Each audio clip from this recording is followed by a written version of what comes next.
அத்தியாயம் 21. வீட்டிற்கு சென்றவுடன் வசுவிற்கு ஒரே யோசனையாக இருந்தது. ஏனோ இறந்துவிட்ட தாயின் நினைவு வந்தது. காதலித்ததால் தானே என் அம்மா இவ்வளவு கஷ்டங்களை அனுபவித்தார்கள்.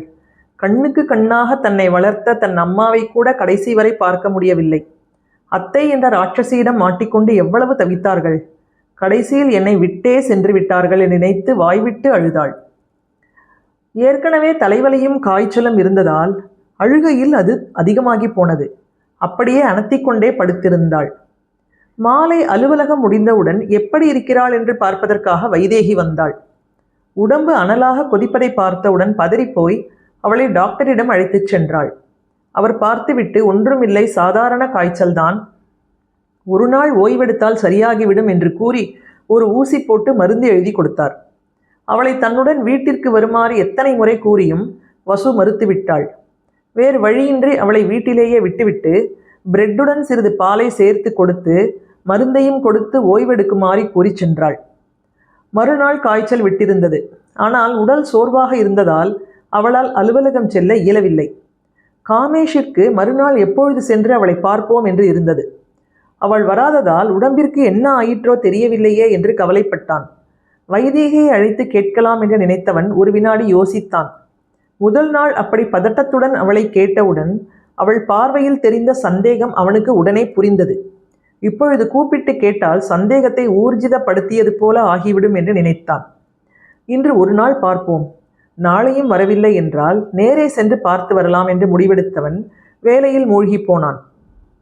டாக்டர் கொடுத்த மாத்திரையில் காய்ச்சல் நன்றாகவே விட்டிருந்ததால் சிறிது ஓய்வுக்கு பிறகு வசுவால் சாதாரணமாக இருக்க முடிந்தது. திரும்பவும் அவளை யோசனை ஆட்கொண்டது. நான் இந்த கம்பெனியில் இருந்தால்தானே இனி பிரச்சனைகள். பேசாமல் வேறு ஒரு வேலை தேடிக்கொண்டால்? ஐயோ, அப்பாவிற்கு தெரிந்தால்? அவருக்கு தெரிந்தால்தானே. அவரை பொறுத்தமட்டில் ஏதாவது ஒரு வேலை செய்து அனுபவம் பெற வேண்டும். அது எங்கு வேலை செய்தாலும் கிடைக்குமே. இவ்வளவு பெரிய சென்னையில் வேலை கிடைக்காதா என்ன? அவனை பார்த்தால்தானே மனம் அவனை நினைக்கிறது. அவனை விட்டு தூர சென்று விட்டால் இந்த தொல்லை இருக்காது. காதல் என்ற மாய வலையிலிருந்து தப்பித்து விடலாம் என்றெல்லாம் யோசித்தாள். இப்படி யோசித்து கொண்டிருந்த போது வேறு வேலை தேடிக்கொண்டு சென்று விட்டால் வைதேகியை விட்டு பிரிய நேரிடமே என்ற எண்ணம் உதிக்கவே செய்வதறியாது திகைத்தாள். வைதேகியை பிரிவது என்ற நினைப்பே மனதை பிசைந்தது. வேறு எங்கு சென்றாலும் அவளிடம் பேசுவதோ அல்லது சென்று பார்ப்பதோ நின்றுவிடப் போவதில்லை. ஆனாலும் ஒரே அலுவலகத்தில் ஒன்றாக இருப்பது போல் ஆகுமா? என்னதான் செய்வது என்று நினைக்கும்போது வைதேகியிடமே கேட்டால் என்ன என்று தோன்றியது. உடனே முடிவு செய்து விட்டாள். மறுநாள் வைதேகியிடம் சொல்லி யோசனை கேட்பது என்று நினைத்தவளாய் நிம்மதியாக உறங்கினாள். மறுநாள் காலையில் எழுந்தபோது இந்த உடம்பிற்கா நேற்று காய்ச்சல் அடித்தது என்று வியக்கும் வண்ணம் சுறுசுறுப்பாக இருந்தது. வைதேகியிடம் சொல்லலாம் என்பதே தலையில் இருந்த சுமையை இறக்கி வைத்தது போல இருந்தது. குஷியாக அலுவலகம் கிளம்பி சென்றாள். அவள் நினைத்தபடி வைதேகியிடம் கொஞ்ச நேரம் கூட பேச முடியாதபடி அவளுக்கு நிறைய வேலை இருந்தது. மார்ச் மாதத்திற்குள் அனுப்ப வேண்டியது நிறைய இருந்ததால் மூச்சு விட முடியாத அளவுக்கு வேலை இருந்தது. எனவே மதிய உணவு இடைவேளையில் கூறலாம் என்று நினைத்து அவளுக்கு காலை வணக்கம் மட்டும் கூறிவிட்டு தன் இருக்கைக்கு சென்று அமர்ந்தாள். சிறிது நேரத்திற்கெல்லாம் காமேஷ் அழைத்தான். அதற்காகவே காத்திருந்தாற் போல அவள் மனதிற்குள் மத்தாப்பு பூக்க ஆரம்பித்தது. சந்தோஷ மிகுதியால் என்னவெல்லாம் செய்ய வேண்டும் என்று வந்தாளோ அவை அனைத்தையும் மறந்து போனாள். உடனே மனதில் போட்ட சபதம் வந்து அலாரமணி அடிக்கவே மத்தாப்பு புஸ்வானமாயிற்று. அவன் அழைத்ததற்கு போகாமலேயே இருந்துவிட்டால் என்ன என்று தோன்றினாலும் அவன் சும்மா இருக்க மாட்டானே என்பதும் நன்றாக விளங்கியது. மெல்லவும் முடியாமல் விழுங்கவும் முடியாமல் அவஸ்தையுடன் தயங்கி தயங்கி சென்றாள். எப்பொழுதடா அவளை பார்க்கலாம் என்று இருந்தவன் அவள் வருவதை பார்த்தவுடன் மிகவும் மகிழ்ச்சி அடைந்தான். அவள் உள்ளே வந்தவுடனேயே கேட்டான், எப்படி இருக்க வசு? இப்போ உடம்பு பரவாயில்லையா? நீ ஏன் என்கிட்ட உடம்பு சரியில்லைன்னு ஒரு வார்த்தை கூட சொல்லாம கிளம்பிட்ட? மிகவும் அந்நியோன்யமாக கேட்டவனுக்கு வேண்டுமென்றே வேறெங்கோ பார்த்தபடி விட்டேத்தியாக ஒரே வார்த்தையில் பதில் கூறினாள். அவனுக்கு ஒன்றும் புரியவில்லை. ஏன் இப்படி இருக்கிறாள்? ஒருவேளை பர்சனலாக கேட்டது பிடிக்கவில்லையோ என்று வேண்டுமென்றே அலுவலகம் விஷயம் அல்லாதவையாக கேட்க ஆரம்பித்தான். அவளுக்கு அவன் வேண்டுமென்றே கேட்கிறான் என்று புரிந்தது. உடனே கோபம் வந்தது. ஏன் சார் இப்படியெல்லாம் கேட்குறீங்க? இதெல்லாம் நம்ம ஆஃபீஸ் மேட்டரில் வருதா சார் என்று கோபமாக கேட்டாள். மூக்குணுனி சிவந்து போய் கோபமாக இருந்தவளை பார்த்து ரசித்தான். அவனுக்கு குஷியாக இருந்தது. நான் கேட்டதை கொஞ்சம் கூட லட்சியம் செல்லாமல் இப்படி குறும்பு பார்வை பார்க்கிறானே என்று யோசித்தபடி திரும்பியவள் அவன் மேஜையில் இருந்த லேப்டாப்பை பார்த்தாள். அதன் திரையில் தெரிந்த தனது புகைப்படத்தை பார்த்ததும் அவளுக்கு திகைப்பாக இருந்தது. பிறகு புரிந்துவிட்டது. தான் வேலைக்கு சேர்வதற்காக விண்ணப்பித்த போது அனுப்பிய புகைப்படத்தை அழகாக ஸ்கேன் செய்து தனது லேப்டாப்பில் போட்டுள்ளான் என்பது தெரிந்தது. அதை பார்த்ததும் அவன் மனதில் உள்ளது அவளுக்கு தெளிந்த நீரோடையைப் போல தெரிந்தது. அந்த ஒரு நிமிடம் அவள் ஆனந்த வெள்ளத்தில் மூழ்கினாள். இந்த உலகத்தையே யாரோ அவளுக்கு பரிசளித்தது போல இருந்தது. காதல் ஜெயித்து விடுமோ என்று அவள் மனசாட்சி வினவ சுதாரித்தாள். எப்படியும் நான் இந்த இடத்தை விட்டு போய்விடப் போகிறேன், பிறகு எதற்காக பயப்பட வேண்டும் என்று தைரியத்தை வரவழைத்து கொண்டு அவனை பார்த்து கேட்டாள். என்ன சார் இது? அவள் எதை கேட்கிறாள் என்பது நன்றாக புரிந்தும் புரியாத மாதிரி குறுகுறுப்பாக கேட்டான். எது வசு? ஐயோ கொல்றானே என்று சிரமப்பட்டு கோபத்தை வரவழைத்து கொண்டு கேட்டாள். அது எப்படி சார் என்னோட ஃபோட்டோவை என்னிடம் எதுவும் கேட்காமல் உங்கள் லேப்டாப்பில் போடுவீங்க? இதுதான் உங்கள் கல்ச்சரா? இதுதான் உங்கள் டீசன்சியா? அவள் கோபப்பட்டு படபடவென்று பேசியதை மிகவும் ரசித்த காமேஷ் இதுதான் தன் மனதில் உள்ளதை தெரிவிக்க வேண்டிய சரியான தருணம் என்று கருதி கூறலானான். ஏன் வசு, கல்யாணம் பண்ணிக்க போகிற பெண்ணோட ஃபோட்டோவை லேப்டாப்பில் போட்டுக்கிறது இன்டீசன்ட் பிஹேவியரா? Yes Vasu, I love you. உன்னை நான் மனப்பூர்வமாக விரும்புகிறேன். உன்னை நான் எப்போதோ என் மனைவியாக நினைக்க ஆரம்பிச்சிட்டேன். உன்னோட பதிலுக்கு தான் காத்திருக்கேன். நீ அதெல்லாம் இல்லைன்னு மறுக்க மாட்டாய், ஏன்னா நீயும் என்னை விரும்புகிறேன்னு தான் நினைக்கிறேன். கேட்ட வசு தன்னை தேன்மழையில் குளிப்பாட்டியதைப் போல உணர்ந்தாள். ஓடிப்போய் அவனை கட்டி அணைத்து அவன் கைக்குள் ஒரு ஆட்டுக்குட்டியைப் போல தஞ்சம் புக அவள் மனம் விழைந்தது. ஆனால் அம்மாவை நினைத்தவுடன் ஏற்பட்ட உணர்ச்சிகள் அனைத்தும் எரியும் நெருப்பில் ஊற்றிய தண்ணீராய் அணைந்தன. மனதை கல்லாக்கி கொண்டு கேட்டாள். இது என்ன ஃபைல்னு நினச்சிக்கிட்டீங்களா சார்? தப்பாக நீங்களே நினச்சிக்கிட்டு உங்கள் இஷ்டத்துக்கு விசிறி அடிக்க. இது லைஃப் சார். அதில் நீங்கள் ஒன்றும் எனக்கு எம்டியும் இல்லை, நானும் உங்ககிட்ட வேலை பார்க்கும் ஸ்டாஃப் இல்லை. அது எப்படி சார் நீங்களா என்னை மனைவியாக நினச்சி பார்ப்பீங்க? எனக்கு நீங்கள் நினைக்கிற மாதிரி எல்லாம் எந்த ஃபீலிங்ஸும் இல்லை. அப்புறம் நீங்கள் நினைக்கிறதுக்கு நான் உடன்படலைன்னு உங்களுக்கு கோபம் கூட வரலாம். அதனால் எனக்கு இங்கே வேலை இல்லாமல் கூட போகலாம். பரவாயில்லை, இந்த உலகம் ரொம்ப பெருசு சார். இந்த வேலை இல்லைன்னா இன்னொரு வேலை. குட் பை என்று படபடவென்று பொரிந்து தள்ளிவிட்டு சென்றாள். காமேஷிற்கு வசுவின் அந்த தைரியம் மிகவும் பிடித்தது. அவள் கூறியதெல்லாம் அவள் அடிமனதில் இருந்து கூறியவை அல்ல என்று அவனுக்கு நன்றாகவே புரிந்தது. அவன் அவளை விரும்புவதாக கூறியவுடன் அவள் முகத்தில் தெரிந்த சந்தோஷத்தை அவன் கவனிக்க தவறவில்லை. ஆனால் ஏன் அதை மறைத்து கொண்டு இவ்வாறு பேசினாள் என்பது அவனுக்கு புரியவில்லை. போகிறேன் என்று சொல்லிவிட்டு போகிறாளே என்று அவனுக்கு மனம் வலித்தது. அத்தியாயம் 22. எம்டி அறையிலிருந்து வெளியே வந்த வசுவிற்கு இதயமே நொறுங்கியது போல இருந்தது. தான் முகத்தில் அடித்தாற்போல் படபடவென்று பேசிய போது காமேஷ் முகத்தில் தெரிந்த வருத்தத்தை நினைத்த போது அவளுக்கும் வருத்தமாகவே இருந்தது. நேரே வைதேகியிடம் சென்றாள். மேடம், காலையிலேயே உங்ககிட்ட சில விஷயங்கள் பற்றி பேசணும்னு வந்தேன். ஆனால் நீங்கள் பிஸியாக இருந்தீங்க. சரி, லஞ்ச் பிரேக்கில் பேசிக்கலாம்னு விட்டுட்டேன். ஆனால் அதுக்கும் வாய்ப்பில்லைன்னு நினைக்கிறேன்.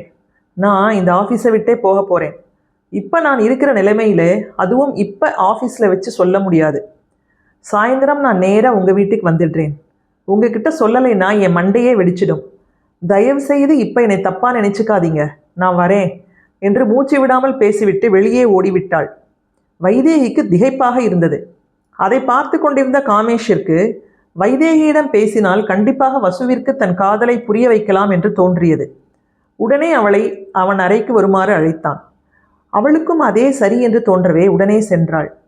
அவளை அமருமாறு கூறிவிட்டு என்ன நடந்தது என்பதையும் தன் மனதில் உள்ளதையும் ஒன்றுவிடாமல் அவளிடம் கூறினான். இங்கே பாருங்க வைதேகி, வசுவுக்கு என் மேலே உண்மையிலேயே லவ் இல்லைன்னா பரவாயில்லை. நான் இதுக்கு மேலே இதை இப்படியே விட்டுடுவேன். ஆனால் அவளுக்கு 100% என் மேலே காதல் இருக்குன்னு நான் நம்புகிறேன். ஆனால் அவள் எதுக்கோ அதை மறைக்கிறா. அது என்னன்னு தான் எனக்கு தெரியலை என்று கூறினான். அவன் வசுவை காதலிப்பதாக கூறியவுடன் அவளுக்கு மிகவும் மகிழ்ச்சியாக இருந்தது. வசு தன் காதலை மறைப்பதன் காரணமும் புரிந்தது. இந்த காதலை கண்டிப்பாக வாழ வைக்க வேண்டும். இருவரின் திருமணத்தை நடத்துவதற்கு என்னாலான உதவியை செய்ய வேண்டும். முதலில் பைத்தியக்காரி வசுவிற்கு எல்லாம் எடுத்து சொல்லி புரிய வைக்க வேண்டும் என்று எண்ணினாள். அவளின் இந்த போக்கிற்கு காரணம் என்ன என்பதையும் அவள் அனுபவித்த துன்பங்கள் அனைத்தையும் வைதேகி அவனுக்கு எடுத்துரைத்தாள். அதை கேட்டதும் காமேஷ் அப்படியே உள்ளம் நெகிழ்ந்து போனான். இந்த உலகமே எதிர்த்து நின்றாலும் வசுதான் தன் மனைவி என்று முடிவு செய்தான்.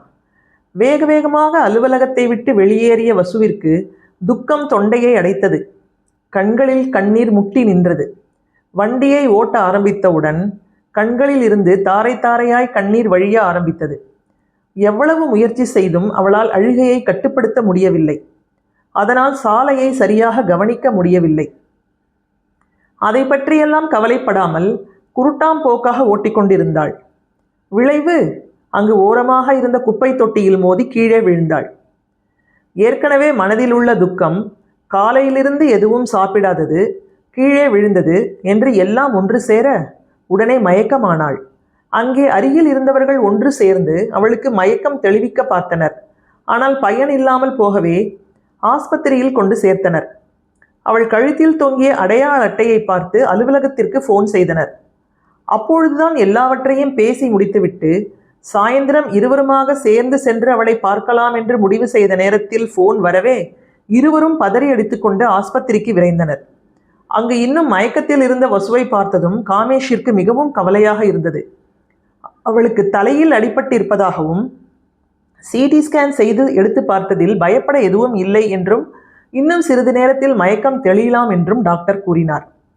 அவள் தந்தை சுந்தருக்கு கண்டிப்பாக தெரிவிக்க வேண்டும் என்று வைதேகி கூறவே அலுவலகத்திலிருந்து ஃபோன் செய்து சுந்தரின் நண்பருடைய ஃபோன் நம்பரை கேட்டு வாங்கி உடனே ஃபோன் செய்தான். சுந்தர் வேலை விஷயமாக செங்கல்பட்டிற்கு வந்திருக்கவே நண்பன் செய்தியை கூறியுடன் விரைந்து ஓடி வந்தான்.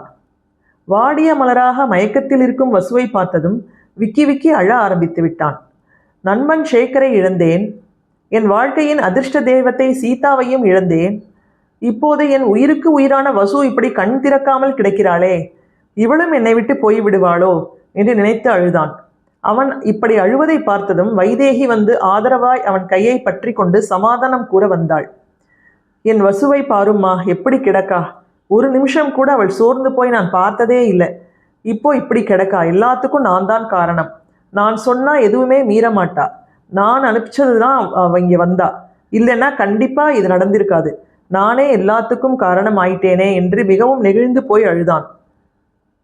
உடனே காமேஷ் அவன் அருகில் வந்து எதுவும் பயப்படும்படி இல்லை என்றும் கீழே விழுந்த அதிர்ச்சியால் மயக்கத்தில் இருக்கிறாள் என்றும் இன்னும் சிறிது நேரத்தில் கண் விழித்து விடுவாள் என்றும் கூறி அவனை சமாதானப்படுத்தினான். அதை கேட்டதும் தான் சுந்தரம் சமாதானம் அடைந்தான். பிறகு வைதேகி தன்னை அறிமுகப்படுத்தி கொண்டு காமேஷையும் அறிமுகப்படுத்தினாள். காமேஷிற்கு சுந்தரை பார்த்ததும் எவ்வளவு பெரிய காரியத்தை செய்துவிட்டு இப்படி அநியாயத்திற்கு எளிமையாக இருக்கிறாரே என்று தோன்றியது. பிறகு வைதேகி சுந்தரிடம் காமேஷ் வசுவை மிகவும் விரும்புவதாகவும் அவளை திருமணம் செய்து கொள்ள ஆசைப்படுவதாகவும் கூறி நடந்ததை அனைத்தையும் சுருக்கமாக கூறினாள். சுந்தருக்கு மிகவும் சந்தோஷமாக இருந்தது. ஆனால் வசுவின் மனதில் என்ன இருக்கிறதோ என்ற சந்தேகமும் எழுந்தது. அதற்குள் வசு மெதுவாக கண் விழித்தாள். எதிரில் நிற்கும் சுந்தரை பார்த்ததும் உதடுகள் அப்பா அப்பா என்று துடித்தன.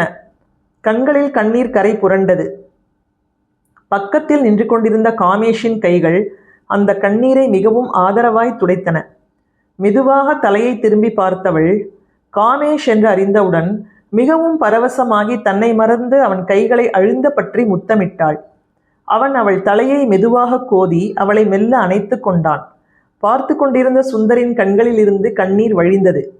ஆனால் இம்முறை இது ஆனந்த கண்ணீர் என்பது சுந்தருக்கு புரிந்தது. டேய் சேகர், நம்ம பொண்ணு நல்லா வாழணும்னு ஆசீர்வாதம் பண்ணுடா என்று நண்பனிடம் மானசீகமாக கேட்டுக்கொண்டான். இத்துடன் உன் நினைவே துணையாக என்ற நாவல் நிறைவு பெற்றது. பொறுமையுடன் கேட்டு ரசித்த அன்பான உங்களுக்கு என் மனமார்ந்த நன்றி. அடுத்த நாவலில் மீண்டும் சந்திப்போம்.